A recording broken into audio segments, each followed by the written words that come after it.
வரஹ்மத்துல்லாஹி வபரகாத்துஹு. அல்ஹம்துலில்லாஹி ரப்பில் ஆலமீன் வல் ஆகிபத்து லில் முத்தகீன் வலா உத்வான இல்லா அலல் ஸாலிமீன் வ ஸல்லல்லாஹு வ ஸல்லம அலா நபிய்யினா முஹம்மதின் வ அலா ஆலிஹி வ ஸஹ்பிஹி அஜ்மஈன் அம்மா பஅத். ஃபகால அல்லாஹு தஆலா லகது கான ஃபீ யூசுஃப வ இஹ்வதிஹி ஆயாத்துல் லிஸ்ஸாயிலீன். பாசத்திற்குரிய சகோதர சகோதரிகளே, பெரியோர்களே, தாய்மார்களே, அல்லாஹுவின் அருளால் அல்லாஹுவினுடைய ஆலயத்தில் அல்லாஹுவினுடைய மார்க்கத்தை கற்றுக்கொள்வதற்காக நாம் எல்லாம் அமர்ந்திருக்கிறோம். குர்ஆனில் அல்லாஹ் ரப்புல் ஆலமீன் பல்வேறு வரலாற்று நிகழ்வுகளை அல்லாஹ் பதிவு செய்கிறான். பொதுவாக குர்ஆன் என்பது அது ஒரு வரலாற்று புத்தகம் அல்ல. அது வரலாறுகளில் சில வரலாறுகளை பேசும். குர்ஆன் என்பது மனித சமூகத்திற்கு அல்லாஹுவால் வழிகாட்டக்கூடிய ஒரு புத்தகம். வெறும் வரலாறுகளையும் வரலாற்று தரவுகளை பற்றி மட்டும் பேசிக்கொண்டிருக்கக்கூடிய வரலாற்று புத்தகங்கள் அல்ல.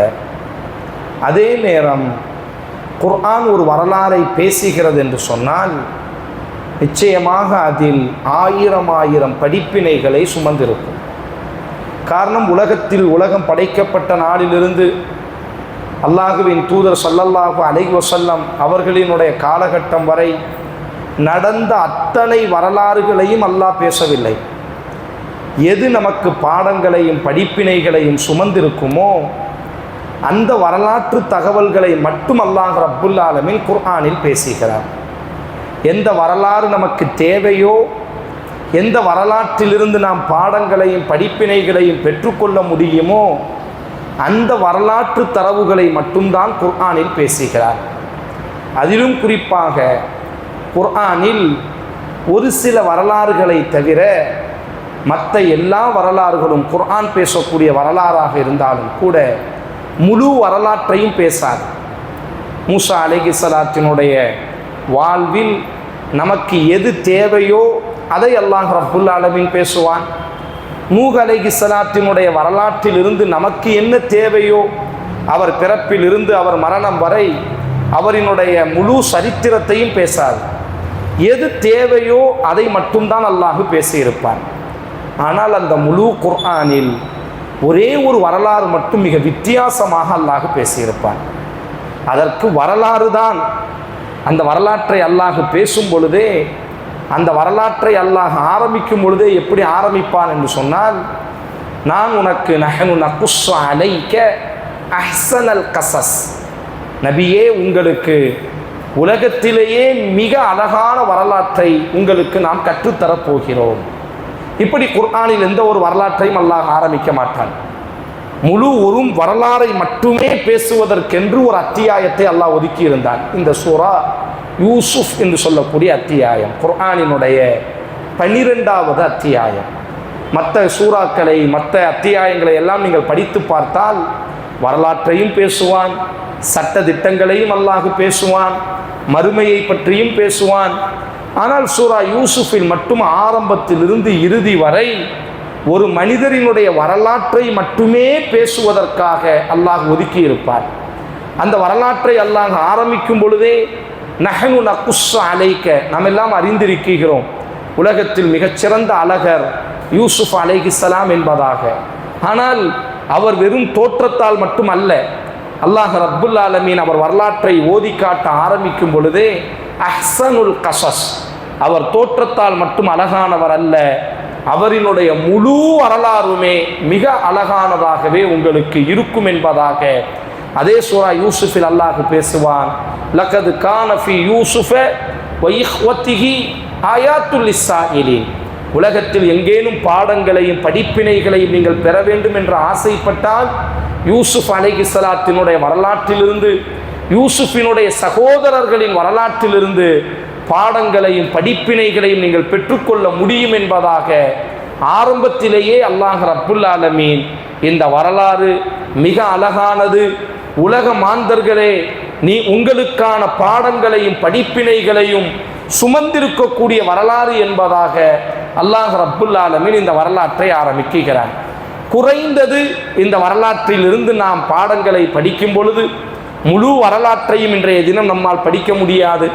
நேரத்தினுடைய சுருக்கம் ஒரு 45 நிமிடம் 50 நிமிடம் நமக்கு கிடைத்திருக்கக்கூடிய அந்த நேரத்தை பயன்படுத்தி அந்த வரலாற்றை நாம் ஆரம்பிப்போம். ஆனால் இந்த வரலாற்றை ஆரம்பிக்கும் பொழுதே உங்களுக்கு தெரியும், நம்முடைய வாழ்வுகளை அப்படி பிரதிபலிக்கக்கூடிய ஒரு வரலாறாக எப்படி இந்த உலகத்தை நாம் எதிர்கொள்ள வேண்டும், உறவுகளாக இருந்தாலும் நண்பர்களாக இருந்தாலும் குடும்பமாக இருந்தாலும் கணவனாக இருந்தாலும் மனைவியாக இருந்தாலும் தகப்பனாக இருந்தாலும் குழந்தைகளாக இருந்தாலும் இந்த உலகத்தை நாம் எப்படி யதார்த்தத்தோடு கடந்து செல்ல வேண்டும் என்பதற்கு இந்த வரலாறு ஆயிரம் படிப்பினைகளை விரல்களை கொண்டு எண்ணினால் குறைந்தது இந்த வரலாற்றை முடிப்பதற்குள்ளாக 100கணக்கான படிப்பினைகளை நம்மால் எண்ணி முடித்து விட முடியும். யார் இந்த யூசுப்? இந்த வரலாறு இறங்கியதற்கான பின்னணி என்ன? முஹம்மது ஸல்லல்லாஹு அலைஹி வஸல்லம் அவர்களிடத்தில் யூதர்கள் வருகிறார்கள். அல்லாஹுவின் தூதரை மட்டப்படுத்த வேண்டும் என்பதற்காக, அல்லாஹுவின் தூதரை அறிவிலே இவர் ஒரு மடையர் என்பதை புரிய வைக்க வேண்டும் என்பதற்காக அந்த யூதர்களினுடைய மொழியில் அல்லாஹுவின் தூதரிடத்தில் வந்து பெருமையோடு கேட்டார்கள், நீ இறைவனின் தூதர் என்று சொல்கிறாய், நீ இறைவனினுடைய புறத்திலிருந்து அனுப்பப்பட்ட இறை தூதர் என்பதாக வாதிடுகிறாயே, உலக வரைபடத்தில் யூசுப் ராஜா என்ற ஒரு மன்னர் வாழ்ந்தாரே, அவரை பற்றி நீ உனக்கு தெரியுமா என்பதாக அல்லாஹுவின் தூதரிடத்தில் யூதர்கள் அல்லாஹுவின் தூதரை மடக்கும் விதமாக கேள்வி கேட்கிறார்கள். அப்பொழுது அல்லாஹ் ரப்புல் ஆலமீன் அவர்கள் கேட்ட கேள்வி என்ன? யார் அந்த யூசுப் ராஜா என்பதாகத்தான் அவர்கள் கேள்வி கேட்டார்கள்.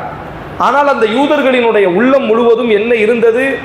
நாம் இப்படி கேள்வி கேட்பதின் ஊடாக இந்த முஹம்மதை நாம் மட்டப்படுத்த வேண்டும், ஸல்லல்லாஹு அலைஹி வஸல்லம் இந்த அல்லாஹுவின் தூதரை இழிவுபடுத்த வேண்டும் என்ற ஒரு குறை மதியிலே வந்து கேட்டார்கள். அப்பொழுதுதான் அல்லாஹ் ரப்புல் ஆலமீன் உம்மிடத்தில் யார் அந்த யூசுப் என்று தானே கேள்வி கேட்டார்கள், இதோ அந்த உலக மாந்தர்களுக்கு ஓதி காட்டுங்கள், யூசுப் யார் என்று மட்டுமல்ல யூசுஃபினுடைய சரித்திரத்தையே நீங்கள் ஓதி காட்டுங்கள் என்பதாக ஒரே நேரத்தில் அல்லாஹ் ரப்புல் ஆலமீன் இந்த அத்தியாயத்தை இறக்கினார். இது மிகப்பெரிய ஆச்சரியம்.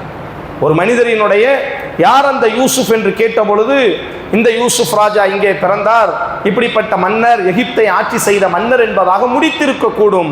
இல்லை இல்லை, உட்காருங்கள், நீங்கள் யூசுஃபை பற்றி தெரிந்திருக்கிறீர்களே, அதை விட உங்களுக்கு நாங்கள் யூசுஃபை பற்றி பாடம் நடத்துகிறோம் என்பதாக அல்லாஹ் ரப்புல் ஆலமீன் யூசுப் அலைஹிஸ்ஸலாத்தினுடைய வரலாறை ஆரம்பிக்கிறார். யார் அந்த யூசுப் அலைஹிஸ்ஸலாம்? இவரினுடைய தகப்பன் யாக்கூப் அலைஹிஸ்ஸலாம். இந்த யாக்கூபினுடைய தகப்பன் தான் இஸ்ஹாக் அலைஹிஸ்ஸலாம். இந்த இஸ்ஹாக்கினுடைய தகப்பன் தான் இப்ராஹிம் அலைஹிஸ்ஸலாம். இப்ராஹிம் அலைஹிஸ்ஸலாத்திற்கு 2 குழந்தைகள், இஸ்ஹாக் இஸ்மாயில் என்ற 2 குழந்தைகள். அந்த இஸ்மாயில் என்ற அந்த குழந்தையை நாம் ஒதுக்கி வைத்து விடலாம். அந்த இஸ்ஹாக் இருக்கிறாரே, இவருக்கு ஒரு குழந்தை பிறந்தது. அந்த குழந்தைக்கு பெயர் யாக்கூப் என்பதாக சொல்லப்படும். அவர்களினுடைய இனி ஒரு பெயர் தான் இஸ்ரேல் என்பதாக சொல்வார்கள், இஸ்ராயில் என்று சொல்லப்படும். குர்ஆனில் அல்லாஹ் ரப்புல் ஆலமீன் யா பனி இஸ்ராயில், ஓ இஸ்ரவேலர்களின் குழந்தைகளே என்று அல்லாஹ் குர்ஆனில் பல இடங்களில் அல்லாஹ் கூப்பிடுவான் யூதர்களை. இந்த இஸ்ராயில் என்று யாருக்கு சொல்லப்படும் என்று சொன்னால், இந்த யாக்கூப் அலைஹிஸ்ஸலாத்திற்கு தான் சொல்லப்படும். யாக்கூப் அலைஹிஸ்ஸலாத்திற்கு மொத்தம் 12 குழந்தைகள். இந்த 12 குழந்தைகள் தான் இஸ்ரவேலர்கள், யூதர்கள், யகூதிகள் என்று நாம் சொல்கிறோம் அல்லவா. இந்த 12 இவர்கள் யகூதிகள் என்பது, யூதர் என்பது அது ஒரு மதம் அல்ல, அது ஒரு குடும்பம். இஸ்ஹாக் யாக்கூப் அலைஹிஸ்ஸலாத்தினுடைய 12 குழந்தைகள் குர்ஆன் பேசுகிறது. அந்த 12 குழந்தைகளைத்தான் குர்ஆன் யா பனி இஸ்ராயில், ஓ இஸ்ரவேலர்களின் குழந்தைகளே என்பதாக அழைக்கும். இஸ்ரவேலர்களின் குழந்தைகளே என்று சொன்னால் அப்ப இஸ்ரவேலர் யார்? யாக்கூப் அலைஹிஸ்ஸலாம் தான் இஸ்ரவேலர்கள். இந்த யாக்கூப் அலைஹிஸ்ஸலாத்திற்கு மொத்தம் 12 குழந்தைகள். அதில் முதல் 10 குழந்தைகள் ஒரு மனைவிக்கு பிறந்தது. இரண்டாவது 2 குழந்தைகள் இருக்கிறதே, அந்த குழந்தைகளினுடைய பெயர் தான் குர்ஆன் பேசும் யூசுப், பின்யாமீன். 2 குழந்தைகளினுடைய பெயரையும் குர்ஆன் சூரா யூசுஃபில் பேசும்.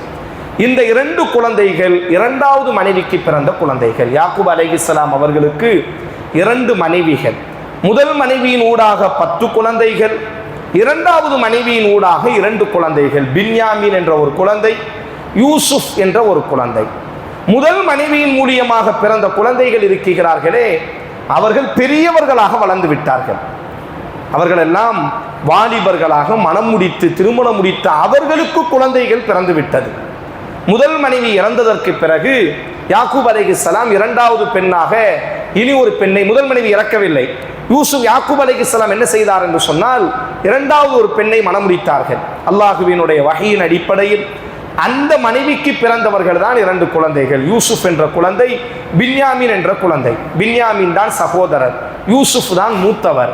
இந்த பின்யாமீன் பிறக்கும் பொழுதே 2வது மனைவி மரணித்து விட்டார்கள். அப்ப இயற்கையிலேயே யாக்கூப் அலைஹிஸ்ஸலாத்திற்கு இந்த 2 குழந்தைகளின் மீது தனிப்பட்ட ஒரு கவனம் ஏற்பட்டு விடுகிறது. என்ன காரணம்? தாய் இல்லாத குழந்தைகள். மற்ற மூத்த குழந்தைகளுக்கு தாய் இருக்கிறார், அவர்கள் எல்லாம் வாலிபத்தையும் அடைந்து விட்டார்கள். இவர்கள் பச்சிளம் குழந்தைகள், சிறுவர்கள், வீட்டு திண்ணையிலே விளையாண்டு கொண்டிருக்கக்கூடிய சிறுவர்கள் இவர்கள். குர்ஆன் பேசும் அந்த நேரத்தில் அப்போ இந்த தாயும் இல்லை, பார்ப்பதற்கு மிக அழகாகவும் இருப்பார்கள் இந்த 2 குழந்தைகள். ஆதலால் யாக்கூப் அலைஹிஸ்ஸலாத்திற்கு இயற்கையாகவே இந்த 2வது மனைவிக்கு பிறந்த 2 குழந்தைகளின் மீது அன்பு இயற்கையாகவே அதிகமாக இருந்தது. அதற்கு காரணம், அவர்களுக்கு தாய் இல்லை. மூத்த குழந்தைகள் எல்லாம் வயது வாலிபர்களாக மாறிவிட்டார்கள், வேலைகளுக்கு செல்கிறார்கள், அவர்களுக்கே மனம் முடிந்து விட்டது. ஆனால் இவர்கள் இப்பொழுதுதான் தத்தி தவளக்கூடிய குழந்தைகள். இது யதார்த்தம், இயற்கை அல்லவா? ஆம். இந்த நேரத்தில் தான் யூசுப் அலைஹிஸ்ஸலாம், குர்ஆன் அல்லாஹ் பதிவு செய்கிறான், ஒரு கனவு. நல்ல கவனமாக கேட்கணும். உங்கள் வீடுகளுக்கு போய் இந்த வரலாறை நாம் நிறைவு செய்யாவிட்டாலும் உங்கள் சூரா 12வது அத்தியாயம் நீங்கள் படித்து பாருங்கள். இப்போ நாமெல்லாம் எத்தனையோ காவியங்கள் எழுதுவார்கள். அந்த காவியங்களில் அல்லது படங்களில் முதல்ல ஒரு சீன் கொண்டு வருவாங்க. அதுக்கு பிறகு அந்த படம் முடியும் பொழுது கிளைமேக்ஸ்ன்னு சொல்லி நிறைவாக ஒரு சீன் வரும். அப்போ தான் நமக்கு புரியும், ஓ முதல்ல காட்டின சீனுக்கு காரணம் இதுதான். அப்படித்தான் அல்லாஹ் இந்த வரலாறு அமைச்சிருப்பான். எப்படி அமைச்சிருப்பான் அப்படின்னு சொன்னால், யூசுப் அலைஹிஸ்ஸலாம் சின்ன குழந்தையாக இருக்கும் பொழுது ஒரு கனவு காண்பார்.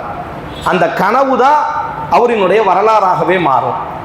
அந்த கனவு என்ன நடந்துச்சு, அந்த கனவு நடந்துச்சா நடக்கலையா, கடைசி அந்த வரலாறை நிறைவு செய்யும் பொழுது அந்த கனவுக்கான பதிலோடி அல்லாஹ் என்ன செய்வான், அவர் ஆரம்பத்தில் ஒரு கனவு காண்பார் குழந்தையாக இருக்கும் பொழுது. அந்த கனவு நிறைவேறியதா இல்லையா என்பதுதான் வரலாறே. ஒரு கனவுகளுக்குள்ளாகவே ஒரு உலகத்தை அல்லாஹ் வைத்திருப்பான். இந்த பெரிய ஆச்சரியம் என்னவென்று சொன்னால், அந்த ஒற்றை கனவுதான் உலக மாந்தர்கள் யார் இந்த வரலாற்றை படித்தாலும் அத்தனை நபர்களுமே ஓ நம்மைத்தான் இது பேசுகிறதோ என்பதாக என்ன தோன்றும். அப்படி அற்புதமான எல்லோருமே இணைந்து கொள்வார்கள் இந்த வரலாறுக்குள்ளாக. இப்ப யூசுப் அலைஹிஸ்ஸலாம் சிறுவராக இருக்கும் பொழுது ஒரு இரவிலே கனவு காணுகிறார். அல்லாஹ் சொல்கிறான் பாருங்கள், யா புன்ன யா பத்தி இன்னி ரஅய்து 11 கௌகபன். என்னுடைய தகப்பனே, மறுநாள் காலையில் வாப்பாட்ட எந்திரிச்சு சொல்றாரு, என்னுடைய தந்தையே நான் என்ன செய்தேன் என்று சொன்னால், இன்னி ரஅய்து 11 கௌகபன் வஷ்ஷம்ஸ வல் கமர ரஅய்துஹும் லி சாஜிதீன். நேற்றைய தினம் நான் ஒரு கனவு கண்டேன். அதாவது 11 நட்சத்திரங்களும் ஒரு சந்திரனும் சூரியனும் எனக்கு முன்பாக சுஜூது செய்வதை போன்று நான் கனவு கண்டேன் என்பதாக யூசுப் அலைஹிஸ்ஸலாம் சொல்கிறார்.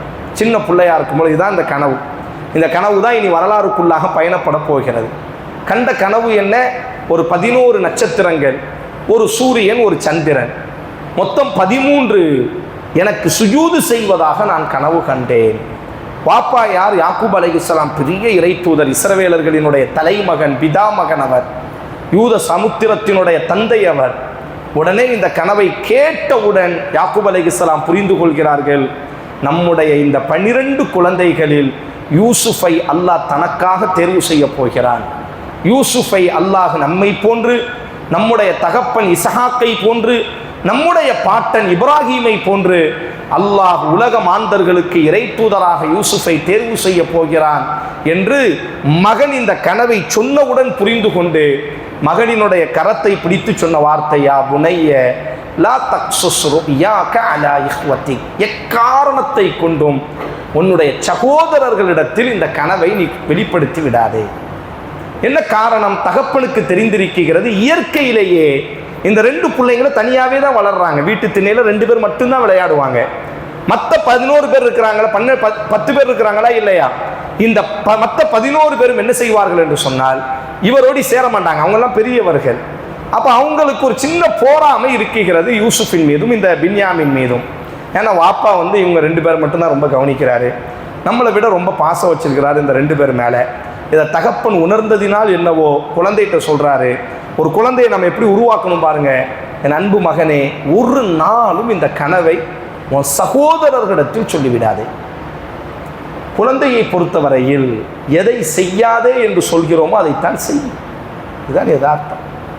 நாம் குழந்தைகளுக்கு உட்கார வைத்து கொண்டு பொய் பேசாதே, திருடாதே, கெட்ட வார்த்தை பேசாதே, தீச்ச வார்த்தை பேசாதே என்று குழந்தைகளுக்கு இது போன்று உட்கார்ந்து உபதேசம் செய்யக்கூடாது, வாழ்ந்து காட்ட வேண்டும். யாக்கூப் அலைஹிஸ்ஸலாம் என்ன வார்த்தை சொன்னார்? லா தக்ஸுஸ் ருயாக அலா இஹ்வதி, உன் சகோதரர்களிடத்தில் இந்த கனவை நீ வெளிப்படுத்தி விடாதே. ஃபயகீது லக கைதா, அப்படி நீ வெளிப்படுத்தி விட்டால் உனக்கு எதிராக அவர்கள் சூழ்ச்சி செய்யக்கூடும். ஏன் 11 நட்சத்திரம் என்று சொன்னால் என்ன அர்த்தமாகிறது? யாரை இது குறிக்குகிறது என்று அவர்கள் எல்லாம் மூத்தவர்கள். உடனே ஆனால் யூசுப் அலைஹிஸ்ஸலாம் சிறிய குழந்தை அல்லவா, செய்யாதே என்று சொல்லும் பொழுது செய்யும். விளையாட்டுத்தனமாக தன்னுடைய சகோதரர்களிடத்திலே இந்த கனவை சொல்கிறது. நான் நேற்று ஒரு கனவு கண்டன் தெரியுமா, 11 நட்சத்திரம், ஒரு சூரியன், ஒரு சந்திரன் எனக்கு சுஜூது செய்வதை போன்று நான் கனவு கண்டேன் தெரியுமா என்பதை போன்று யூசுப் அலைஹிஸ்ஸலாம் யதார்த்தமாக வெளிப்படுத்தி விடுகிறார். இதை வெளிப்படுத்தியதுதான் தாமதம். அந்த மூத்த மனைவிக்கு பிறந்த 10 பெரிய ஆண்களும் ஒன்று கூடி விடுகிறார்கள். ஒன்று கூடி அவங்க மஷோரா செய்ததை அல்லாஹ் குர்ஆனில் சொல்கிறார். இது காலு லயூசுஃபு வ அஹூஹு அஹப்பு இலா அபீனா மின்னா வ நஹ்னு உஸ்பா இல்லா அபானா லஃபி ضلال முபீன். அந்த 10 பேர் உட்கார்ந்து ஒரு மஷோரா பண்ணுறாங்க. நம்ம வாப்பா நம்ம மேலே அன்பை விட யூசுஃபின் மீது ரொம்ப அன்பு வச்சிருக்கிறாரு, ஆனால் நாம் தான் வ நஹ்னு உஸ்பா, நாம் தான் இந்த குடும்பத்திற்காக வாழிக்கிறோம். அவங்க 2 பேரும் சின்ன பிள்ளைங்கள்ல, நாம தானே சம்பாதிக்கிறோம், நம்மளை தானே மதிக்கணும் நம்ம வாப்பா. ஆனால் நம்மளை விட நம்முடைய தகப்பனுமோ யூசுஃபின் மீது அளவுக்கு அதிகமாக அன்பு வைத்திருக்கிறார். இன்னும் அபானா லஃபி ضلال முபீன், நம்ம வாப்பா தெளிவான வழிகேட்டில் இருக்கிறார். என்றைக்கு ஒருவரின் மீது ஒரு போராமை ஏற்பட்டு விடுமோ அவர்களை நாம் குற்றவாளியினுடைய கூண்டில் நிப்பாட்டி விடுவோம். அவர்கள் தவறு செய்ய மாட்டார்கள். யாக்கூப் அலைஹிஸ்ஸலாம் எந்த தவறும் செய்யவில்லை. அனாதையான தாயில்லாத 2 குழந்தைகள் என்ற ரீதியில் அன்பை கொட்டி இருக்கிறார். உலகத்தில் எல்லோரும் செய்யக்கூடியதுதான். ஆனால் யதார்த்தமாக போராமை இருக்கிறது. இதுதான் முதல் மிக முக்கியமான ஒரு பாவம். அதனால்தான் இமாம் இப்னு கையும் சொல்வார்கள், வானத்தில் நடந்த முதல் பாவமும் பூமியில் நடந்த முதல் பாவமும் போராமையினால் ஏற்பட்டது. உலகத்தில் மற்ற பாவங்கள் எல்லாம் வெளியிலிருந்து தோன்றும், ஆனால் இந்த போராமை இருக்கிறதே உறவுகளுக்குள்ளாகவே தோன்றிவிடும். யூசுப் அலைஹிஸ்ஸலாத்தின் மீது போராமைப்பட்டவர்கள் யார்? அவர்கள் என்ன யாரை குற்றவாளியினுடைய கூண்டில்? யாக்கூப் இஸ்ரவேலர்களினுடைய பிதாமகனை குற்றவாளியினுடைய கூண்டில் நிப்பாட்டுகிறார்கள். இஸ்ஹாக்கினுடைய புதல்வன், இப்ராஹிமினுடைய பேர குழந்தை, அன்றைய காலகட்டத்தினுடைய மிகப்பெரிய இறை தூதர் மகன்கள் எல்லாம் சொல்கிறார்கள், இன்ன அபானா லஃபி ضلال முபீன், நம்ம வாப்பா ரொம்ப வழிகேட்டில் இருக்கிறாரு, நம்மளை எல்லாம் கண்டுகிறதே கிடையாது, வாப்பா ரொம்ப தப்பு பண்றாரு, யூசுஃபின் மீது அன்பு வச்சுட்டாரு. ஆனா உண்மையிலேயே யார் தவறு செய்தது? இந்த முதியவர்களான இந்த வாலிபர்களான யாக்கூபினுடைய மற்ற 10 புதல்வர்களுக்கு புரிய மறுக்கிறது. நாம் எல்லாம் வயதுக்கு வந்து விட்டோம், வாலிபர்களாகிவிட்டோம். இவர்கள் இருவரும் அனாதை தாயில்லாத குழந்தைகள். நமக்கு தாயும் இருக்கிறது, தகப்பனும் இருக்கிறது. யூசுஃபிற்கு தாய் இல்லையே, ஆதலால் தகப்பன் அன்பை காட்டுகிறார் என்ற யதார்த்தத்தை புரியாமல் பொறாமையினுடைய உச்சிக்கு சென்று விட்டார்கள். இதுதான் யதார்த்தம். ஒருவரின் மீது நாம் பொறாமைப்பட்டு விட்டால் அவர் தவறே செய்திருக்க மாட்டார், ஆனால் அவரை குற்றவாளியினுடைய கூண்டில் நாம் நிப்பாட்டி விடுவோம், நம்மை யோக்கியவானாக நாம் மாற்றி விடுவோம். சரி, இப்போ என்ன செய்யலாம்? இதுக்கு ஒரு முடிவு வேணும்ல. வாப்பா நம்ம பக்கம் திரும்பணும், வாப்பா நம்மளை நேசிக்கணும். என்ன செய்யலாம்? யார் மீது நம்ம போராமப்படுகிறோமோ 2 விஷயத்தை நாம் செய்வோம். இது யதார்த்தம். ஒருத்தர் மீது நமக்கு போராம வந்துட்டு அப்படின்னு சொன்னால் உலகத்தில் ரெண்டில் எதையாச்சும் ஒன்று செஞ்சுருவோம். ஒன்று நாம் சைக்கோவாக மாறுவோம், மற்றொன்று நாம் கொலைகாரனாக மாறிவிடுவோம். இதுதான் யதார்த்தம். ஒருவரின் மீது அது உறவுகளாக இருக்கட்டும், நண்பர்களாக இருக்கட்டும், பொறாமையினுடைய உச்சம் அப்படித்தான். வானலோகத்தில் நடந்த முதல் பாவம் என்ன? இப்னு கையும் சொன்னது பொறாமை. ஷைத்தானுக்கு ஆதமின் மீது என்ன ஏற்பட்டது? நாம் நெருப்பால் படைக்கப்பட்டவன், இவன் மண்ணால் படைக்கப்பட்டவன், இவனுக்கு பணிவது தகுமோ என்ற அந்த பொறாமை ஷைத்தானை சைக்கோவாக சொர்க்கலோகத்தை விட்டு வெளியாக்கியது. பூமி பந்தில் நடந்த முதல் பாவம் என்ன? ஹாபில். எப்படி காபில் ஆகிய எனக்கு கிடைக்க வேண்டியவளை இந்த ஹாபிலானவன் அனுபவிப்பான்? யாரு கெட்ட வேண்டியவள்? அழகான பெண்மணியை யார் கெட்டணும்? ஹாபில் கெட்டுகிறார். ஆனால் அதை யார் விரும்புகிறான்? காபில் என்ற ஆதமினுடைய மூத்த மகன் விரும்புகிறான். ஆனால் அல்லாஹ் யாரை தேர்வு செய்தான்? இந்த அழகான பெண்ணை ஹாபில் தான் கெட்ட வேண்டும் என்று அல்லாஹ் தேர்வு செய்து விட்டான். இதை காபிலால் ஏற்றுக்கொள்ள முடியவில்லை. எனக்கு கிடைக்காதது என் தம்பிக்கு எப்படி கிடைக்கலாம்? ஆதலால் என்ன செய்ய வேண்டும்? ஒரு உச்சக்கட்டத்திற்கு சென்றான். யூசுஃபினுடைய சகோதரர்கள் எங்கே சென்றார்களோ அதே இடத்திற்குத்தான் அவனும் சென்றான். யூசுஃபினுடைய சகோதரர்கள் மட்டுமல்ல, யார் பொறாமைப்பட்டாலும் அவர்களும் அந்த இடத்திற்குத்தான் செல்வார்கள். கடைசியாக ஒரு முடிவுக்கு வந்தான். காபில் ஆதம் அலைஹிஸ்ஸலாத்தினுடைய இளைய மகனான ஹாபிலை கொலை செய்தான். முதல் மரணம் உலகத்தில் இயற்கை மரணம் அல்ல, கொலை என்பதாக சூரா மாயிதா நிறைவு செய்யும். அதே மாதிரி இந்த 10 பேர் ஒரு முடிவு எடுக்கிறாங்க. இவனும் கனவு கண்டிருக்கிறான், வாப்பாவும் ரொம்ப அன்பா இருக்கிறாரு, என்ன செய்யலாம்? உக்துலு யூசுஃப்.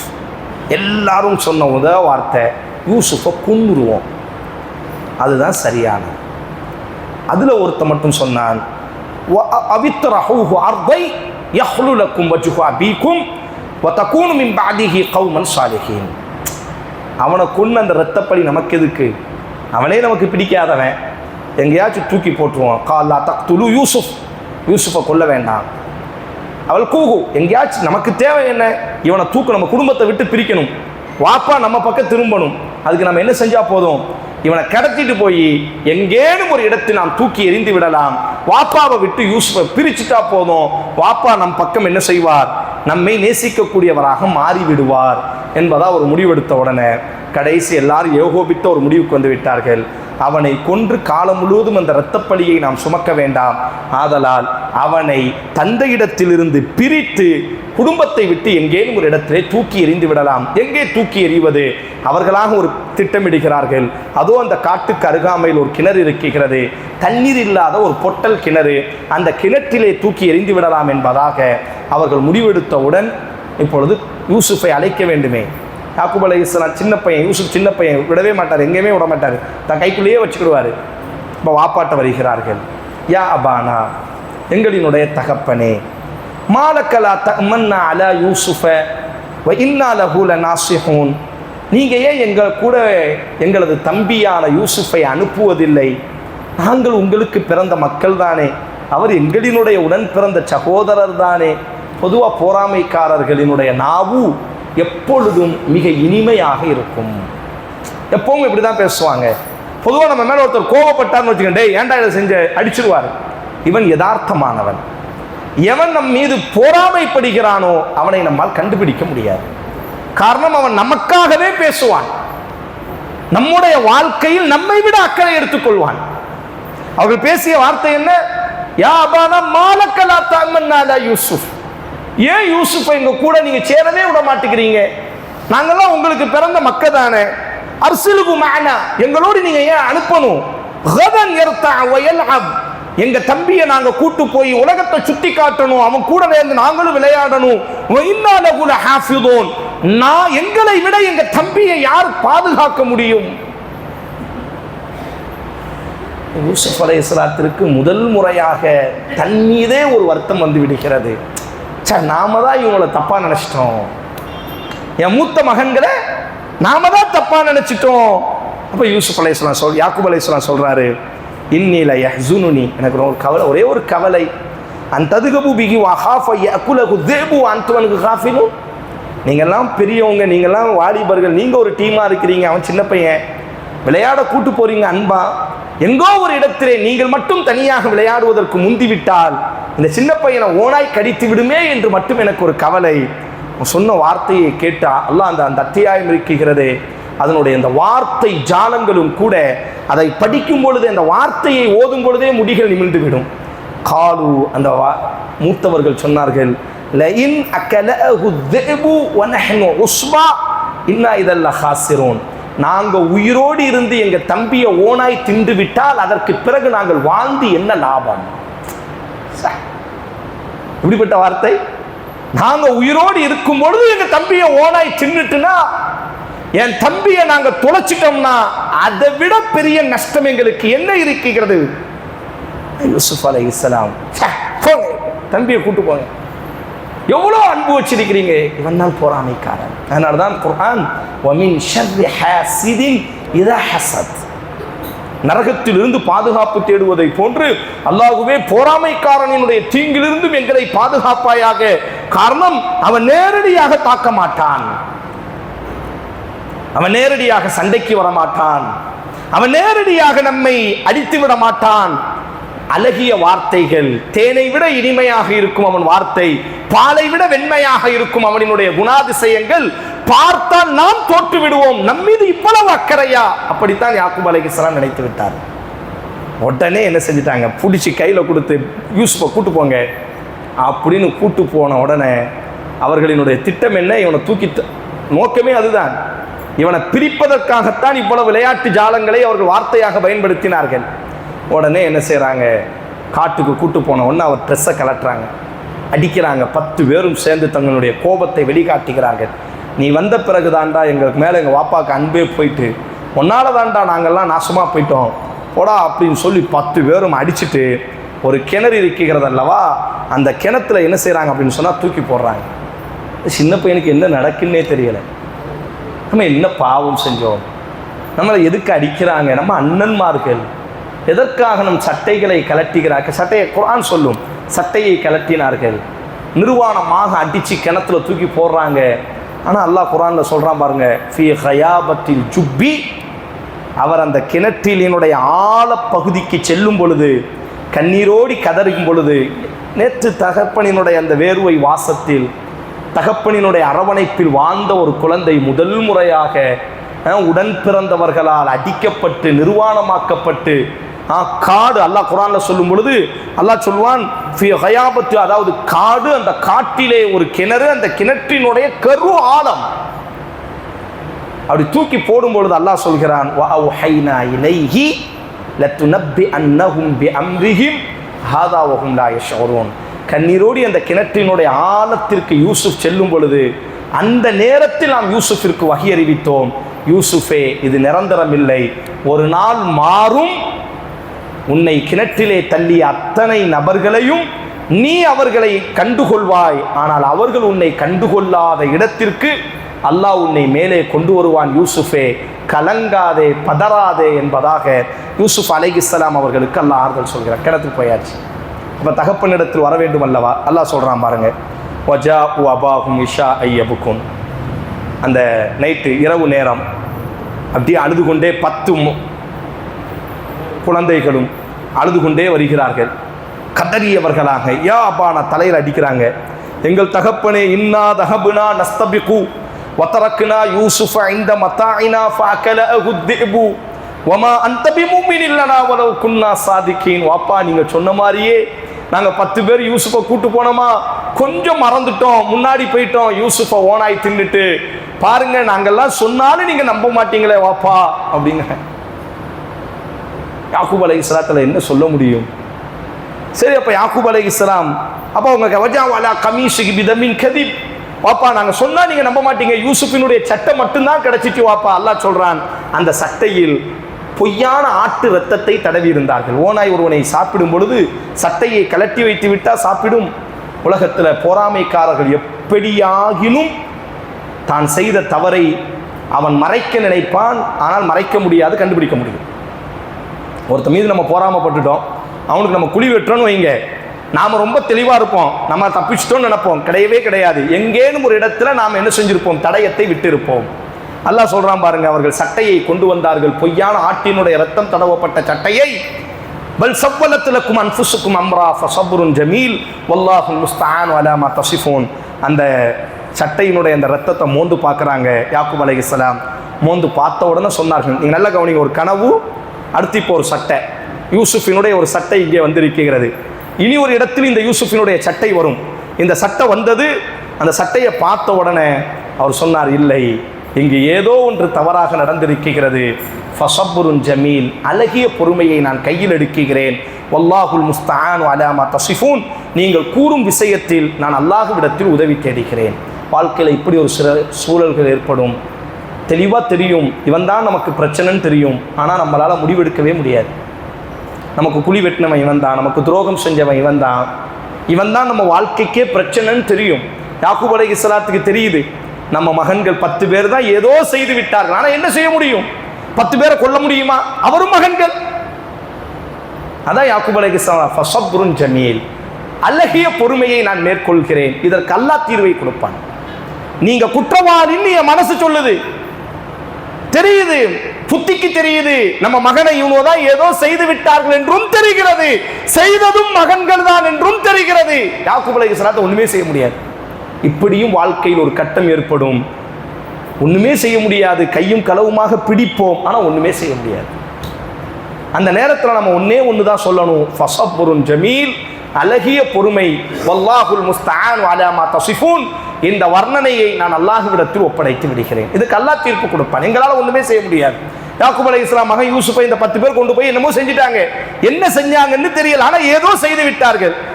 அதட்டி கேட்டால் சொல்றாங்க நாங்க ஒண்ணுமே செய்யலங்கிறாங்க. ஆனா நம்ம மனசுக்கு தெரியுது இவர்கள் தான் செய்தார்கள் என்று. யாக்கூபுக்கு தெரிகிறது இவர்கள் தான் செய்தார்கள் ஏதோ ஒன்று. ஆனால் என்ன செய்ய முடியும்? இந்த 10 பேரை பழி வாங்க முடியுமா? 10 பேரை வீட்டை விட்டு வெளியே போங்கன்னு சொல்ல முடியுமா? ஆனா அவனும் மகன்கள், பெத்தெடுத்த மகன்கள். இப்படி வாழ்க்கையில் ஒரு சோதனை ஏற்படும். அப்ப அல்லாஹ் ரப்புல் ஆலமீன் இங்கு இந்த நிகழ்வு நடக்குகிறது. எங்கோ இருந்து ஒரு பயணக்கூட்டம் வருகிறார்கள். ஒரு இடத்துல டென்ட் போட்டு தங்குறாங்க. அப்போ அதில் ஒருத்தன் சொல்கிறான், தண்ணி குடிக்கிறதுக்கு தேவைப்படுதில்லை, நான் போய் கிணத்துல பக்கத்தில் பார்க்குறேன், தண்ணி எங்கேயாச்சும் இருந்தால் எடுத்துகிட்டு வரேன்னு சொல்லி கிணத்துக்கு போகிறான். வாளியை தொங்க போடுறான், வாளியை மேலே இழுக்கிறான்.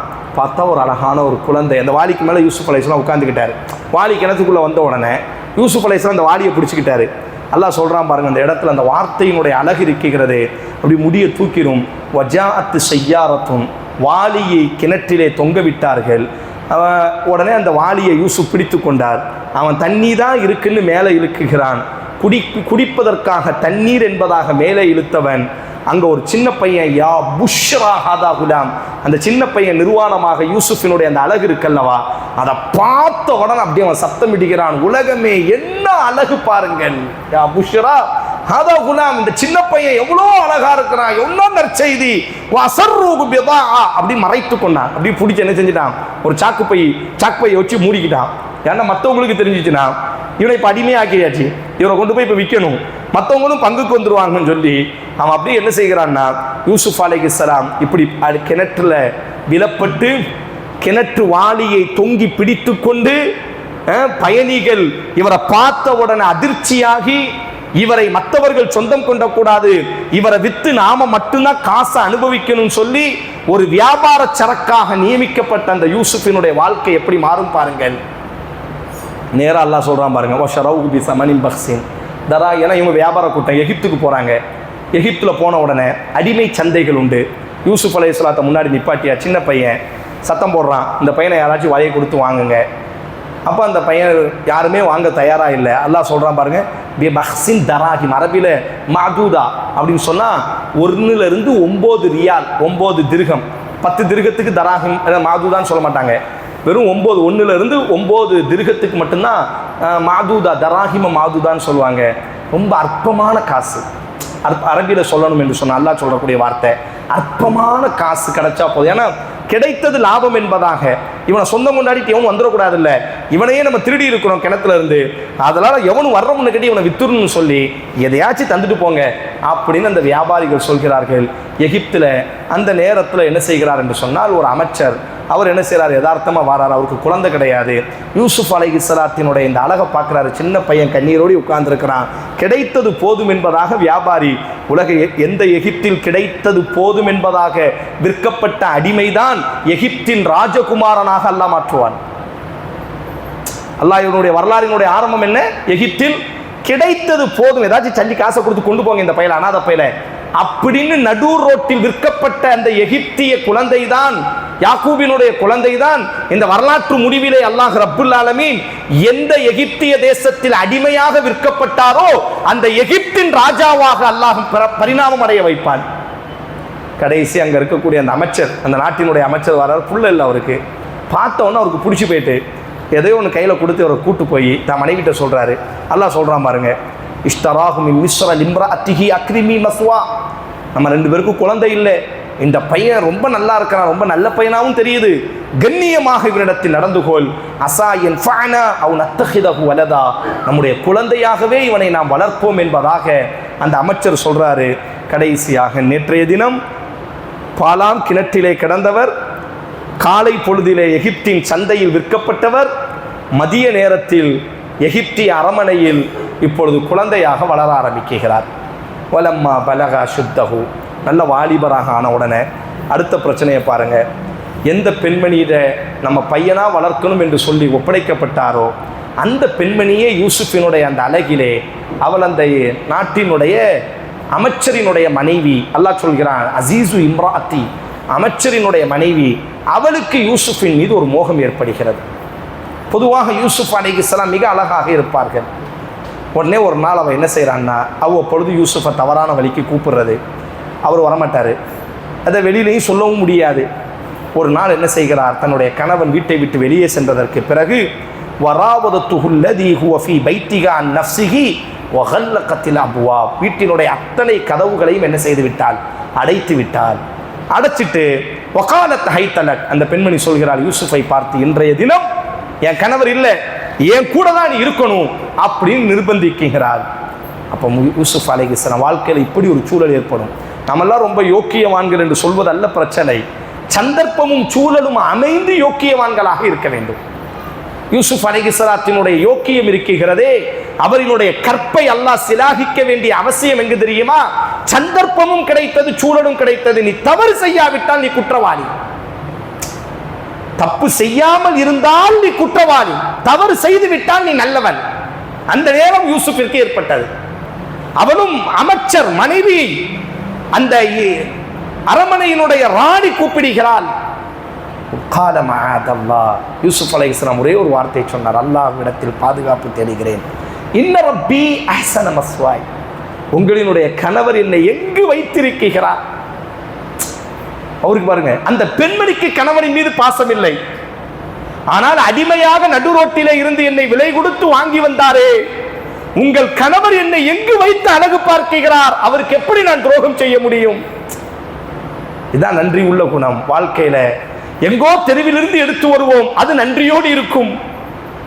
காலம் காலமாக யாருக்காக நாம் உழைத்து கொட்டுவோமோ அவர்கள் நன்றி கெட்டவர்களாக இருப்பார்கள். இது உலகம், இது எல்லோரினுடைய வாழ்க்கை. அதுதான் நான் சொன்னேன், யூசுஃபினுடைய வரலாறு இருக்கிறது. படிக்க படிக்க நம்மைத்தான் யூசுஃபாகவே கற்பனை செய்ய ஆரம்பிக்கப்படும். எங்கோ தெருவிலே அடிமையாக இருந்தவருக்கு உணவு கொடுத்ததற்காக யூசுப் சொல்கிறார், இன்ன ரப்பி அஹ்ஸன மஸ்வாய், உங்கள் கணவர் என்னை எப்படி கண்ணியத்தோடு வைத்திருக்கிறார், அவருக்கு எப்படி நான் துரோகம் செய்ய முடியும்? நீ கூப்பிடுற, நான் வந்துட்டேன், பாவம் தான். அந்த பாவத்தை நான் செய்வதை விட உன் கணவனுக்கு நான் துரோகியாக மாறிவிடுவேனே. அவளுக்கு தோணல, நம்ம கணவனுக்கு நம்ம துரோகம் பண்றமே தோணல. ஆனால் அடிமை சந்தையில் விற்கப்பட்ட அடிமையான யூசுஃபிற்கு தோன்றுகிறது, நம் எஜமானனுக்கு நாம் துரோகம் செய்கிறோமே. அவ சொன்னா, இல்லை அதெல்லாம் முடியாது, ஹம்மத் பிஹி, வந்தே ஆகணும்.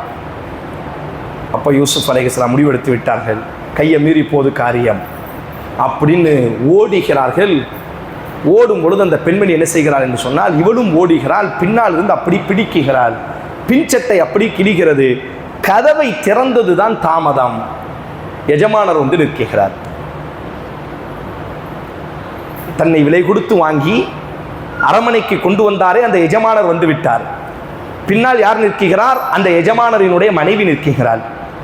அவள் வஸ்தபக்கல் பாப, கதவு பக்கம் வந்தாரு. கதவை திறந்து வெளியே வந்தா செய்யிதகாலதன் பாப், கதவுக்கு வாசலிலே அந்த யூசுஃபினுடைய தலைவன் நின்று கொண்டிருந்தான். அந்த பெண்மணி பார்த்த உடனே முதல்ல ஒரு வார்த்தையை சொன்னா, காலத்துமா ஜஸாவு மன் அராத பி அகிலிக்க சூஅன், தெருவில் இருந்து கூட்டு வந்தில்ல ஒருத்தனை, இவன் லட்சணத்தை பாரு, உன் பொண்டாட்டியை தப்பா கூப்பிடுறான் அப்படின்ட்டான். யதார்த்தம். தவறு செய்ய சில நேரங்களில் நம்ம தவறே செய்திருக்க மாட்டோம். தவறை விட்டு விரண்டு ஓடுவோம். நாம் குற்றவாளியினுடைய கூண்டில் நிப்பாட்டப்பட வேண்டிய சூழல் ஏற்படும். யூசுப் நிப்பாட்டப்பட்டார். இங்க யார் மோகம் கொண்டார்?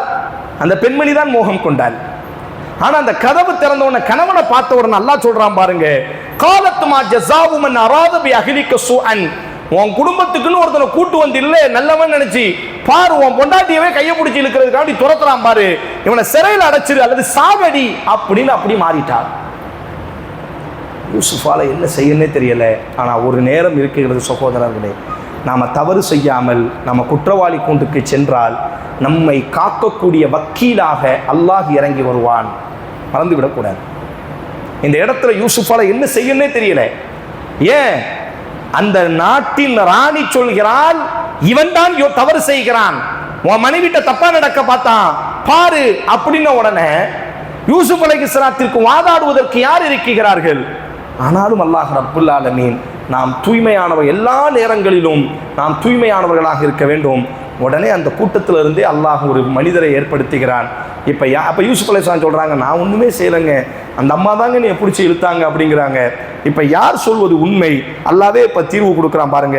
அந்த இடத்திலேயே ஒரு மனிதரை அல்லாஹ் கொண்டு வருகிறான்.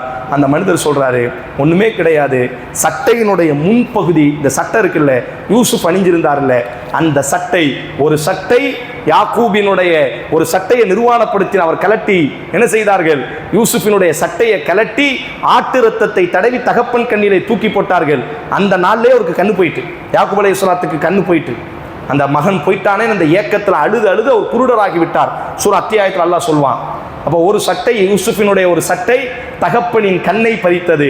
இனி ஒரு சட்டையை பாருங்கள். அப்போ அந்த ஆள் சொல்றாரு, இல்லை இந்த சட்டையை பார்ப்போம், முன்னாடி கிழிஞ்சிருந்துச்சுன்னா யூசுப் தவறு செய்தவன், ஏன் இவன் போய் படுக்கிறதுக்காண்டி போயிருப்பான், அந்த அம்மா பிடிச்சி தள்ளி இருப்பா, அப்படின்னா சட்டை கிழிஞ்சிருக்கிறான் நியாயம். பின்னாடி கிழிந்திருக்குமே ஆனால் யூசுப் ஓடி இருக்க வேண்டும், பின்னாடி இருப்பவள் தான் பிடித்து இழுத்திருக்க வேண்டும். சட்டையை கொண்டு வாருங்கள். இனி ஒரு இடத்திலும் இந்த சட்டை வரும், மனதில் வைத்துக் கொள்ளுங்கள். சட்டையை கொண்டு வந்தார்கள் என்று எந்த சட்டை தகப்பனின் கண்ணை பறித்ததோ அதே சட்டையை பாருங்கள். சட்டையை தூக்கி பார்த்தா சட்டை எங்கே கிழிஞ்சிருக்கு? பின்னாடி கிழிஞ்சிருக்கிறது. அந்த நியாயவான் சொன்னார், இல்லை யூசுப் நல்லவன், யூசுப் ஐயுக சித்திக், யூசுப் வாய்மையாளன், உன் மனைவி தான் தப்பு பண்ணியிருக்கிறா. அப்போ அரசர் உட்கார்ந்து நெருக்கும் பொழுது தெரிஞ்சுட்டு, ஆமாம் நான் தான் தப்பு பண்ணேன் அப்படின்னு அவளும் ஒத்துக்கொள்கிறாள். உடனே பெரிய குடும்பத்து பிரச்சனை அல்லவா, பெரிய குடும்பத்தில் தப்பு நடந்துச்சுன்னா என்ன நடக்குன்னு அல்லாஹ் சொல்கிறான் பாருங்க. அந்த ஆள் தனியாக கூப்பிட்டு போகிறாரு யூசுஃபை, யூசுஃப் ஆரிதன் ஹாதா, இதை வெளியே சொல்லாத, அப்படி விட்டு. ஒரு ஏப்பச்சேப்பை தப்பு பண்ணால் மட்டும்தான் ஊர் ஃபுல்லாக என்ன செஞ்சிடும், அவன் ஏறி குதிச்சிட்டான், அங்கே ஓடிட்டா இங்கே ஓடிட்டா. பாருங்க குர்ஆன் அல்லாஹ் சொல்கிறான், 12வது அத்தியாயம் 29வது வசனம். பெரிய அரச குடும்பம் அல்லவா, யூசுஃபை தனியாக அந்த ஆள் கூட்டு போகிறாரு அமைச்சர். யூசுஃப் ஆரிதன் ஹாதா, இதை விட்டு யார்ட்டையும் சொல்லாத, வஸ்தக் ஃப்ரீலி தம்பிக், அவள் செஞ்ச தப்புக்கு நான் உன்ட்ட மன்னிப்பு கேட்குறேன், எல்லாக்காண்டி மன்னிச்சுக்கப்பா அப்படின்னு. உடனே யூசுஃப் அலைஹிஸ்ஸலாத்துக்கு வேறு வழி இல்லை. ஆனாலும் இன்னைக்கு குந்தி மினல் காத்தி, அவள் தான் தப்பு பண்ணா, நீ கொஞ்சம் கண்டுக்கிடாமல் விட்டுருப்பா, பிரச்சனை பெருசாகிட வேண்டாம், ஏன்னா அவர்களினுடைய தன்மான பிரச்சனை அல்லவா. ஆனாலும் தெரிந்து கொள்ளுங்கள், எவ்வளோ பெரிய குடும்பத்தில், என்னதான் பெரிய குடும்பமாக இருந்தாலும் கொஞ்ச நாளைக்கு மட்டும்தான் தவறை மறைத்து வைக்க முடியும். ஊர்வாயை ஒரு நாள் மூட முடியாது.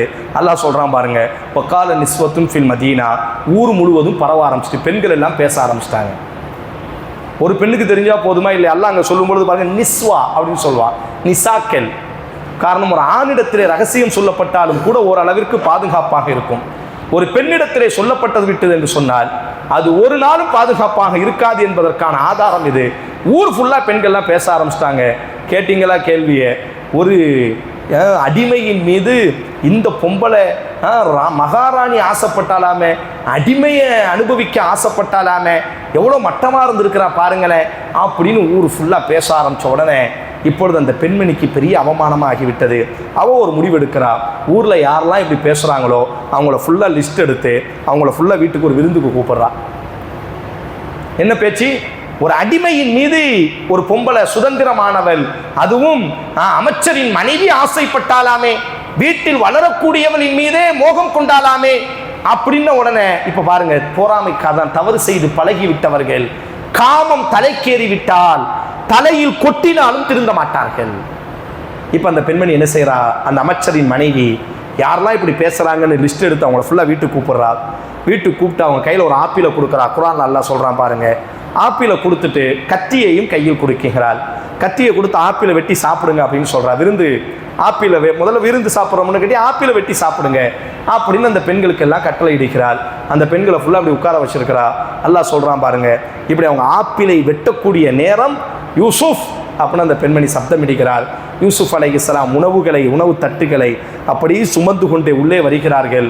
ஃபலம்மா ரஅய்னஹு அக்பர்னஹு வகத்தஅன ஐதியஹுன்ன வகுல்ன ஹாஷா லில்லாஹ் மா ஹாதா பஷரா இன் ஹாதா இல்லா மலக்குன் கரீம். அந்த யூசுப் வரக்கூடிய அந்த அழகை பார்த்தவுடன் அத்தனை பெண்களும் ஆப்பிளை வெட்டி அப்படி அவர்களினுடைய கையையும் வெட்ட ஆரம்பித்து விட்டார்கள். வெட்டும்பொழுது அவங்க ஒரு வார்த்தை சொல்றாங்க, மாஹாதா பஷா, என்ன மனுஷன்டா இவன், என்ன அழகு இது, வானவரே வந்து விட்டார், பூதம் இது, ஏஞ்சல் சொல்லுவாங்களா இல்லையா, என்ன அழகா இருக்கிறான் அப்படின்னு அவங்க அல்லாஹ் சொல்றான். கத்தான ஐதிய குன்ன, அவர்களினுடைய கையையே அப்படி வெட்ட ஆரம்பித்தார்கள். வெட்டுறாங்க, ஆனா அவங்களுக்கு தெரியல நம்ம கையை தான் வெட்டிட்டு இருக்கோம், ஆப்பிளை வெட்டிட்டு இருக்கேன்னு நினைக்கிறாங்க. உடனே அந்த பெண்மணி கேட்கிறா பாருங்க, காலத் ஃபதாலி குன்னுல்லத்தி லும்துன்னி, என்ன செஞ்சுட்டு இருக்கிறீங்க, ஆப்பிளை வெட்டிட்டு இருக்கிறோங்கிறாங்க. கையை பாருங்க அப்படிங்கிறாங்க. எல்லாரும் கையிலிருந்து ரத்தம் வடிகிறது. ஒரு முறை பார்த்த பொழுதே உங்களால் அவரினுடைய அழகை நீங்கள் உங்கள் ஆப்பிளை தாண்டி கையை அறுத்து கொண்டீர்களே, ஆனால் ஒவ்வொரு நொடியும் அவரோடு நான் இருக்கிறேனே, என்னுடைய அவ பாருங்க தான் செஞ்ச தப்பை எப்படி நியாயப்படுத்துகிறது. இதுதான் மிக மோசமானது. அப்போ தான் யூசுப் அலைஹிஸ்ஸலாம் அன்றைய தினத்தில் அந்த பெண்மணி 2 கட்டளை இடுகிறாள். யூசுப், அப்போ அந்த பெண்கள்லாம் மற்ற ஊர்க்காரங்களாம் புரிஞ்சுக்கிட்டாங்க, அப்பா இவன் அழகுக்கு எந்த பெண்ணு பார்த்தாலும் மயங்கிடுவாடா அப்படின்னு புரிஞ்ச உடனே யூசுஃபுக்கு சொல்கிறா, இன்னைக்கு நீ என் கூட இருந்தே ஆகணும், அப்படி இல்லைன்னா உன்னை நான் சிறையில் அடைப்பேன் அப்படின்னு. உடனே யூசுப் அலைஹிஸ்ஸலாம் அல்லாஹ்ட்ட துவா செய்கிறாரு, யா அல்லாஹ் ரப்பி ஸிஜ்னு அஹப்பு இலைய மிம்மா யதுஊனனி இலை, இந்த பெண்ணோடு நான் தவறு செய்வதை விட சிறையிலே வாழுவது எனக்கு மிகச்சிறந்ததாக இருக்கும் என்பதாக அல்லாஹ்விடத்தில் துவா செய்கிறார். இப்போ யூசுப் அலைஹிஸ்ஸலாம் மறுக்கிறார். செய்யாத குற்றத்திற்கு யூசுப் அலைஹிஸ்ஸலாம் சிறைக்கு தள்ளப்படுகிறார். அந்த குற்றவாளி என்ன குற்றம்? யூசுப் அலைஹிஸ்ஸலாம் அரமனை பெண்ணான அசீஸின் மனைவியிடத்திலே தவறாக நடக்க முயன்றார் என்ற குற்றத்தை சுமந்து சிறைக்கு செல்கிறார். ஆனால் உண்மையிலேயே அவர் செய்ய மாட்டேன் என்று சொன்னதற்காக சிறை. ஆனால் அந்த பெண்மணி என்ன சொல்லிட்டா, இப்போ கணவனை கூப்பிட்டா, திருந்துறதா இல்லை, நானும் திருந்துறதா இல்லை, இவனை கொண்டு போய் நீ சிறையில் அடைச்சே ஆகணும், வேற வழியே இல்லை, பெரிய குடும்பத்து பிரச்சனை, எல்லாரும் சேர்ந்து சூழ்ச்சி பண்ணி யூசுப் பெண்ணின் கையை பிடித்தார் என்பதாக சிறையில் அடைக்கப்படுகிறார். எவ்வளவு பெரிய ஒரு அவமானம்! பாவங்களை கண்டு விரண்டோடிய அந்த இறை தூதரை அந்த பாவமே செய்ததாக, பெண்ணிடத்திலே தவறாக நடந்தார் யூசுப் என்பதாக சொல்லி சிறையிலே அடைக்கிறார்கள். ஆனாலும் யூசுப் அலைஹிஸ்ஸலாம், இல்லை, அல்லாஹ்வுக்கு தெரியும் அல்லவா, என்னுடைய உள்ளம் அல்லாஹ்வுக்கு தெரியும் அல்லவா, உலகமே நம்பட்டும் நான் தவறாளி என்பதாக, ஆனால் அல்லாஹ்வுக்கு முன்பாக ஒரு நாள் நான் நிற்க வேண்டுமே என்ற பயத்தில் இங்கே இருந்தால் ஏதோ ஒரு கட்டத்தில் நானும் தவறு செய்து விடுவேனோ என்ற பயத்திலே அல்லாஹ்விடத்தில் பிரார்த்தனை செய்கிறார். அல்லாஹ் அவரை சிறையில் தள்ளுகிறார். சிறைக்கு போயாச்சு. வாழ்க்கையில் சில சூழல் ஏற்படும். நேற்று வரை இன்பமான அரண்மனையில் வாழ்ந்தவர் செய்யாத குற்றத்திற்காக சிறைக்கு வருகிறார். வாழ்க்கையில் இப்படியும் ஒரு கட்டம் ஏற்படும். நாம் பாவம் செய்யாமல் இருந்ததற்காக புறக்கணிக்கப்படுவோம், உறவுகளை அனுசரித்ததற்காக புறக்கணிக்கப்படுவோம், எல்லோரும் வேண்டும் என்பதற்காகவே நம்மை தூக்கி எறிந்திருப்போம், எல்லோரும் வேண்டும் என்று நாம் நினைத்திருப்போம், ஆனால் எல்லோரும் நம்மை குழி தோண்டி புதைத்திருப்பார்கள். யூசுஃபிற்கு அந்த நிலைமை. ஆனால் அவர் பொருந்திக் கொண்டார். வாழ்க்கையில் எது நடந்தாலும் பொருந்திக் கொள்ள வேண்டும். சிறைக்கு போகிறார். அந்த சிறையில் பாருங்க, ஒரு 2 பேர் ஃப்ரெண்ட் ஆகிட்டான் யூசுப் அலைஹிஸ்ஸலாத்துக்கு. அவனை 2 பேரும் தூங்குறாங்க. தூங்கும் பொழுது 2 பேரும் ஒரு கனவு காண்கிறான். திருப்பி ஒரு கனவு. அந்த 2 பேரில் ஒருத்தன் எப்படி கனவு காண்கிறான்னா, தான் தலைக்கு மேலே ரொட்டி துண்டுகளை கழுகு கொத்தி தின்பதை போன்று கனவு காண்கிறார். இனி ஒருத்தன் எப்படி கனவு காணுகிறானே, ஆனால் அப்படி மாதுளை பழத்தை பிழிவதை போன்று கனவு காணுகிறார். அப்போ இந்த 2 பேரும் என்ன செய்கிறான்னா, யூசுப் அலைஹிஸ்ஸலாம் ஃப்ரெண்ட் ஆகிட்டார்ல, யூசுப் அலைஹிஸ்ஸலாம் வரும்போது தெரிஞ்சிருக்கிறாங்க ரொம்ப நல்லவராக இருக்கிறாருன்னு. அந்த 2 பேரும் யூசுப் அலைஹிஸ்ஸலாம் கையை பிடிச்சி, நாங்கள் 2 பேரும் ஒரு கனவு கண்டோம், உங்களை பார்த்தா ரொம்ப நல்லவ மாதிரி தெரியுது, எங்கள் கனவுக்கு ஏதாச்சும் விளக்கம் தெரிஞ்சிச்சுன்னா சொல்லலாமே. உடனே யூசுப் அலைஹிஸ்ஸலாம் கேட்டாங்க, என்ன கனவு கண்டீங்க? இல்லை எங்கள் தலைக்கு மேலே ஒருத்தன் சொன்னான், என் தலைக்கு மேலே ரொட்டி துண்டு இருந்தது, குர்ஆன் சொல்கிறது, அதை கழுகுகள் கொத்தி திங்குகிறது, காக்கைகள். இனி ஒருத்தன் சொன்னால் மாதுளை பழத்தை பிழிவதை போன்று கனவு கண்டேன். யூசுப் சொன்னார்கள், இந்த கனவுக்கு எனக்கு விளக்கம் தெரியும், அதை நான் சொல்வதற்கு முன்பாக உங்கள் மீது நான் அன்பு வைத்திருக்கிறேன். இந்த கனவின் விளக்கத்தை விட வேறு ஒரு விஷயத்தையும் உங்களுக்கு சொல்லிவிட்டு உங்களுக்கு இந்த கனவின் விளக்கத்தை சொல்கிறேன். உடனே அந்த 2 பேருக்கு சொன்னாங்க, நீங்கள் சொல்லுங்கள், நாங்கள் கேட்குறோம். நம்மை படைத்தவன் யார்? அல்லாஹ். அவன் அல்லவா நாம் வணங்க வேண்டிய தெய்வம், அவன் அல்லவா நம்முடைய இரட்சகன். அவனை விட்டு யாரை நாம் வணங்க முடியும்? அல்லாஹ் குர்ஆனில் சொல்கிறான். அந்த இடத்திலேயே அல்லாஹ்வின் தூதர் யூசுப் அலைஹிஸ்ஸலாம் அந்த 2 நபர்களுக்கும் தௌஹீதை கற்றுக் கொடுத்து அந்த 2 பேரும் முஸ்லீம் ஆயிட்டாங்க. உடனே யூசுப் அலைஹிஸ்ஸலாம் சொல்றாரு, ஒருத்தனை கூப்பிட்டாரு, உன் தலைக்கு மேலே ரொட்டியை கனவு கண்டியே, கழுகு காக்கை தின்பதை போன்று செத்துருவ, உனக்கு தூக்கு தண்டனை நிறைவேற்றப்பட இருக்கிறது, பொருந்திக்கொள், முஸ்லீமாக மரணித்து விடு. இனி ஒருத்தனை சொன்னாரே, மாதுளை பிழிவதை போன்று கனவு கண்டாயே, விடுதலையாக போகிறாய், மன்னனுக்கு நீ மாதுளையை புழிவாய், கவலைப்படாதே, விடுதலை மட்டுமல்ல, அரசவையிலே உனக்கு வேலை காத்திருக்கிறது, அந்த அரசவையிலே உனக்கு வேலை கிடைக்கும், அப்படி வேலை கிடைக்கும் பொழுது என்னை நீ மறந்து விடாதே. என்ன சொல்ல வந்தார் யூசுப் அலைஹிஸ்ஸலாம்? நான் ஒரு தப்பு செய்யலடா, தப்பு செய்ய மாட்டேன்னு சொன்னதுக்காக நீ உள்ள போட்டாங்க, நீ விடுதலையாகி அரசவைக்கே செல்ல போகிறாய், அப்படி அரசவைக்கு நீ செல்லும் பொழுது அந்த நாளை நீ சந்தித்தால் என்னை நீ மறந்து விடாதே என்பதாக யூசுப் அலைஹிஸ்ஸலாம் சொல்லிட்டாங்க. சொன்ன மாதிரியே மறுநாள் என்ன செஞ்சாச்சு, தலையில ரொட்டியை காக்கை தின்றதே, அவன் கண்டானே அந்த கனவு, அவனை கழுகு மரத்தில் ஏற்று கொலை செய்தார்கள். குர்ஆன் சொல்கிறது, மாதுளை பிழிவதை போன்று கனவு கண்டானா இல்லையா, அன்னைக்கே அவனுக்கு விடுதலை. மன்னர் என்ன செய்கிறார் என்று சொன்னால், விடுதலையான உடனே தன்னுடைய அரசவைக்கு அவனை வேலையாளாக வைத்துக் கொண்டார். ஆனா அரசவைக்கு வேலைக்கு போனவன் யூசுஃபை மறந்தே விட்டான். அதையும் அல்லாஹ் குர்ஆன்ல சொல்றான். வாழ்க்கையில் அப்படித்தான், நாம் யாருக்காக விழுந்து விழுந்து உழைத்திருப்போமோ அவர்கள் உயர வரும் பொழுது நம்மை மறந்து விடுவார்கள். யூசுப் அலைஹிஸ்ஸலாம் தான் அவனை தூக்கி விட்டார். நீ கனவு கண்ட உடனே அவன் என்ன சொன்னார், நீ விடுதலையாகுவாய், அரசவைக்கே நீ செல்ல போகிறாய், அந்த நாளில் என்னை நீ மறந்து விடக்கூடாது. ஆனா அவன் என்ன செஞ்சிட்டான், அல்லாஹ் சொல்றான் பாருங்க, அவன் மறந்தே விட்டான் யூசுஃபை. 7 வருடம் மறந்து விட்டான். 1 வருடம் அல்ல, 2 வருடம் அல்ல, 7 வருடத்துல ஒரு நாள் கூட யூசுப் என்ற ஒரு நல்ல மனிதனோடு நாம் பழகினோமே, நமக்கு தௌஹீதை கற்றுத்தந்தானே, நம்மை சிறையிலிருந்து வெளியாக்கி அரசவையிலே இன்றைக்கு உயர்ந்த இடத்திலே நாம் இருக்கிறோமே, ஆனால் அதற்கு அந்த யூசுப் தானே காரணம். நம்மோடு இருந்தவன் மரண தண்டனைக்கு போகும் பொழுது நமக்கு அரமனையினுடைய வாழ்க்கை திறந்ததே யூசுப் என்ற மனிதனே மறந்தே விட்டான் 7 வருடம். ஆனா நம்ம யாருக்காச்சும் உதவி செஞ்சிருப்போம், மறந்துடுவான்.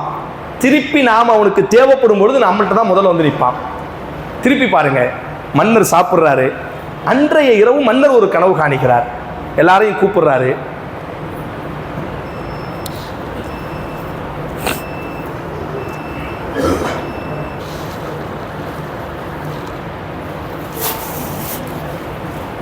அன்பு சகோதரர்களே, ஒரு 5 நிமிடத்தில் நாம் இந்த வரலாறை நிறைவு செய்வோம் இன்ஷா அல்லாஹ்.